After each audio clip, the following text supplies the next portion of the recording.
পালক সন্তান যদি আপনাদেরকে বাবা মা দেখিয়ে এনআইডি কার্ড বানিয়ে নেয়, তাহলে কি ওই পালক সন্তান আপনাদের অবর্তমানে আপনাদের সম্পত্তি ওয়ারিশ সূত্রে মালিক হবে?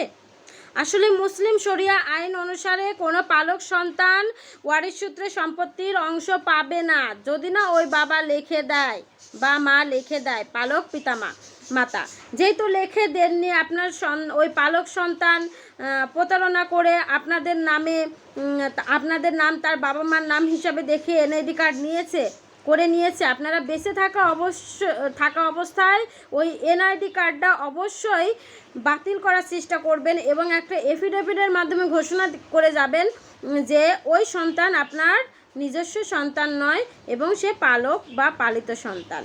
তাহলে অবশ্যই ওই সন্তান প্রমাণ করতে পারবে না এবং ওয়ারিশ সূত্রে কখনোই আপনার সম্পত্তির মালিক হবে না। ধন্যবাদ।